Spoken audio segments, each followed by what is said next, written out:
대표님, 피곤해요. 집에 가도 돼요? 집?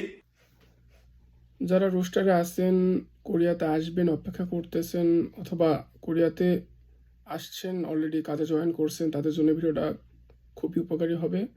তো ভিডিওটা প্রথম থেকে শেষ পর্যন্ত দেখেন। আর এখানে কোম্পানিতে কিছু কথোপকথন উল্লেখ করা আছে।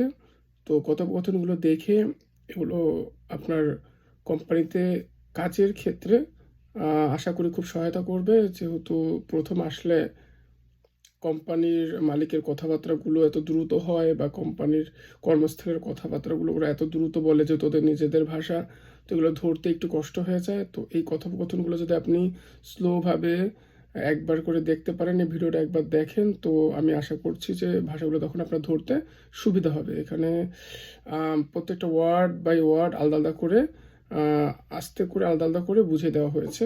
তো সবাই ভিডিওটা দেখলে আশা করি আপনাদের উপকারে আসবে। অবশ্যই রোস্টার যারা আছেন অবশ্যই দেখবেন, এবং যারা কোরিয়াতে নতুন আসছেন, অলরেডি কাজে জয়েন করছেন, ভাষায় সমস্যা হচ্ছে, তারা এই ভিডিওটা দেখলে আশা করি আপনাদের সমস্যাটা অনেক সলভ হবে।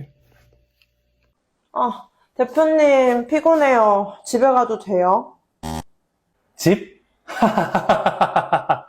6시에 회의합시다.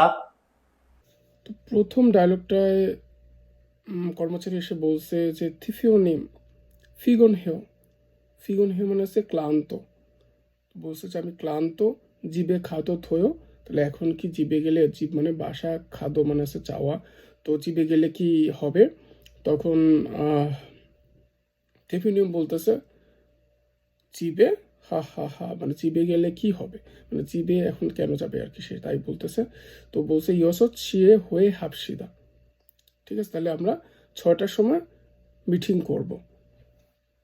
এখন এখানে তাকে ছুটি কেন দিল না, তার দুইটা কারণ আছে। একটা হচ্ছে গিয়ে সে তার বডি ল্যাঙ্গুয়েজ, বয়সদের সাথে এসে কথা বলার যে বডি ল্যাঙ্গুয়েজ সেটা ঠিক ছিল না। তারপরে সে নফিন মাল ইউজ করেনি, অর্থাৎ বসের সাথে কথা বলতে গেলে যে নফিন মানে উঁচু ভাষায় কথা বলতে হয় সেটা সে করেনি, যার কারণে কিন্তু তার ছুটিটা ক্যান্সেল হয়ে গিয়েছে। তো বসের সাথে কথা বলতে গেলে অবশ্যই নফিন মালে কথা বলতে হবে, এবং সুন্দর করে বডি ল্যাঙ্গুয়েজ সুন্দর করে কথা বলতে হবে।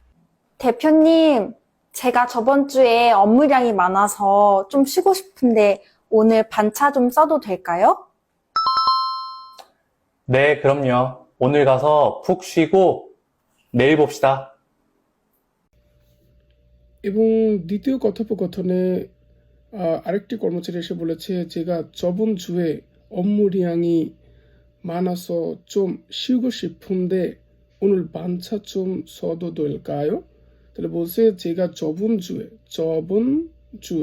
주 মানে আগের সপ্তাহে, 업무량이, 업무량 বলছে কাজ, অনেকগুলো কাজ, মানে 업무량이 많아서 কাজ বেশি থাকার কারণে 좀 쉬고 싶은데 একটু শিউগো, শিউগো মানে সে একটু বিশ্রাম নিতে চায়, শিবফুন্দে মানে তো চাওয়া, তাহলে শিউগো শিবফুন্দে যখন বিশ্রাম নিতে চাওয়ায় অনুল বাঞ্ছা চুম সদ দোলকায়। এখানে বলছে অনুল বাঞ্ছা, অনুল মানে হচ্ছে আজ, আর বাঞ্ছা হচ্ছে গিয়া হাফ ডে। আমাদের এখানে কোরিয়াতে ছুটির বিষয় দুইটা হয়, একটা হচ্ছে ইয়নছা আর একটা হচ্ছে বাঞ্ছা। ইয়নছা মানে হচ্ছে পুরো দিনের ছুটি, আর বাঞ্ছা হচ্ছে হাফ ডে। তো বলছে অনুল বাঞ্ছা চুম সদ দোলকায়, এই স মানে হচ্ছে ব্যবহার করা, সদ দোলকায় ব্যবহার করলে কি চলবে? তখন সে থিফিউনিম বলছে নে খুরুমিও অনুল খাস, আজকে যে ফোক শিউগো নেইল ফোপসিদা। ফোক শিউগো মানে ভালোভাবে বিশ্রাম নিয়ে, শিউগো মানে বিশ্রাম নেওয়া, নেইল ফোপসিদা মানে নেইল আবার মানে পরের দিন আবার দেখা হবে।